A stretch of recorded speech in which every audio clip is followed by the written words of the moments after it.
Compañero, yo soy Carlos Zamorano y me han encomendado la clase número 4 de este curso de formación en derechos humanos, 75 aniversario de la Liga Argentina por los Derechos del Hombre.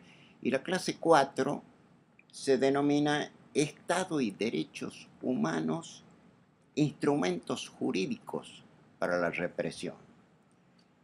Y como me pone en la situación de tener que definir al Estado, así lo hago. Si ustedes recorren el texto de la clase, que ahora vamos a tratar de suscitarlo con botas de 7 leguas en escasos minutos, es obvio que tengo que dedicar un capítulo a la noción del Estado, bastante diferente a cómo lo presentan en los organismos de derechos humanos, por ejemplo.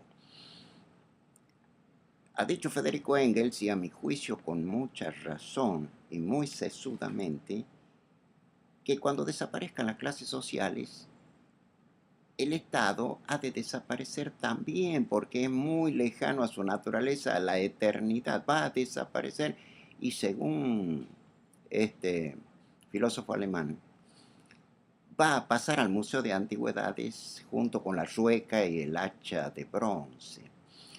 Porque claro, si el Estado fue engendrado para proteger los intereses de una clase social dominante sobre un vasto sector de la población dominado, entonces es obvio que si alguna vez el Estado llegara a representar a todos, se tornaría enteramente superfluo y ese sería el momento de su extinción. Todas estas cosas están referenciadas ahí en el texto.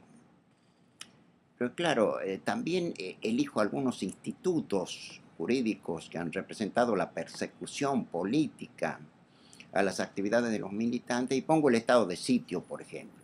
Está imbricado adentro de nuestra Constitución Nacional. En la Constitución de Argentina, artículo 23, está que en cuanto se alegue que existe conmoción interior, casi de manera automática, se declara al país bajo estado de sitio, en consecuencia se suspenden las garantías constitucionales. Desde el año 1930 hasta el año 1984, por ejemplo, más de la mitad del tiempo hemos estado bajo estado de sitio rotundo. De ahí pueden deducir la incidencia que tiene esta institución y cómo a la luz de ella y en el contexto del estado de sitio también se reglamentan adversamente para los intereses populares el derecho de reunión, derecho de asociación. Bueno, los arrestos se tornan masivos y es arresto a disposición del presidente de la nación, no a disposición de algún juez. Es decir, ningún fiscal lo acusa a la persona, así que no se puede defender y así queda para la eternidad privado de libertad, ¿no? Y hago alusión también, por ejemplo, al Código de Justicia Militar, que durante 109 años nos ha tenido a mal traer. Es un código de 1898, fíjense. Un código de casta, pero no es el momento de analizar el código, sino de alertarlos de que no solo se aplicó a los militares, sino también a los civiles, lo que se denomina la doctrina CONINTES. CONINTES quiere decir conmoción interna del Estado. Cuando se alega que hay conmoción interna del Estado, se les aplica a los obreros huelguistas y rebeldes el Código de Justicia Militar y los jueces castrenses, los tribunales de guerra, etcétera. Ahí en el texto desenvolvemos algo este concepto. Bueno, las leyes secretas. Hay 131 leyes secretas en la Argentina, se agregan los decretos leyes secretos de los gobiernos de pacto, se agregan los simples decretos reglamentarios secretos y tenemos en definitiva una masa equiparable a los 2 tomos de la guía telefónica de la capital federal, más o menos, de legislación críptica, lo que es decir, ignota, no se publica en el boletín oficial, enteramente secreta, etcétera, etcétera. Todas estas normas están inspiradas en la doctrina de la seguridad nacional. Y nosotros decimos, no sé si en el resto del continente hay otras legislaciones análogas, que todas estas leyes violan el artículo 1 de la Constitución, que en la Argentina es directamente la definición de que la Argentina es republicana, adopta la forma republicana, lo que es decir que todos los actos de gobierno son públicos y las leyes son actos de gobierno en consecuencia, no pueden ser sigilosas. Bien, por ahí buceo entre las diferentes leyes de defensa. En todos los países hay leyes de defensa nacional. Bueno, van generando paulatinamente la teoría del frente interno de las fronteras ideológicas, es decir, de ubicar al enemigo más importante de todo adentro del país, metido como quinta columna dentro de la población, y esto es uno de los ejes de la doctrina de la seguridad nacional y por eso hemos combatido tanto. No me refiero a los organismos de derechos humanos, porque los organismos de derechos humanos en términos generales o casi abrumador han cometido el pecado original de nacer históricamente tarde, como si Tata Dios los hubiese castigado, no sé por cuál motivo que él tendrá, y al haber nacido tarde no pudieron haber participado en estas peleas de que estoy hablando. Por ejemplo, la ley 41-44 de expulsión de extranjeros, tan célebre que durante 69 años nos tuvo constreñidos en la actividad política. Este es un país proveniente de un aluvión inmigratorio casi todo el siglo XX, en gran medida, especialmente en la primera mitad del siglo XX, los dirigentes, los caudillos, los militantes de los sindicatos eran extranjeros. Entonces surge una ley para expulsar a los extranjeros indeseables. Indeseables quiere decir huelguistas, por decirlo poco groseramente.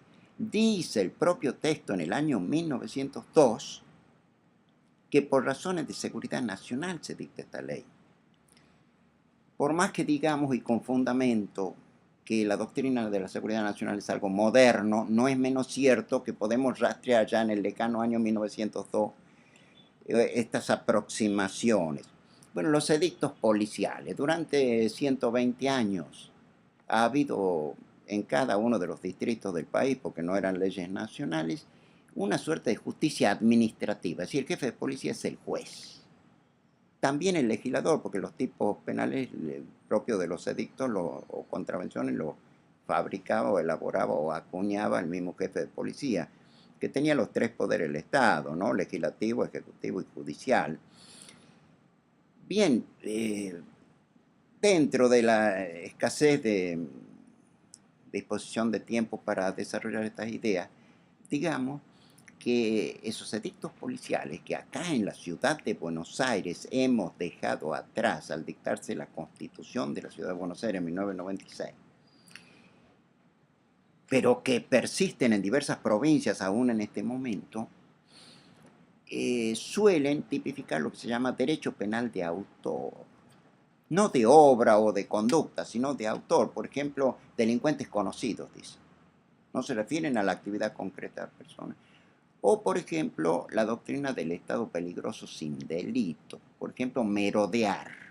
Si una persona pudiente está mirando el escaparate de una joyería, nada se puede sospechar de él, pero una persona paupérrima que se pone a mirar el escaparate es probable que tenga malditas intenciones de apoderarse ilícitamente y por eso queda arrestado y después condenado por el horrible crimen de merodear. Entonces la Constitución de la Ciudad de Buenos Aires de 1996 dice: cuando en el futuro los legisladores se pongan a hacer un código contravencional, no pueden consagrar en él ni la doctrina del derecho penal de autor, ni la doctrina del estado peligroso sin delito. Pero desgraciadamente en las provincias persiste. Acá en la capital era tradicional que el jefe de policía aplicaba 1000 años cada año a los habitantes de la ciudad de Buenos Aires a través de 30.000 fallos anuales. Ahora no puede hacerlo.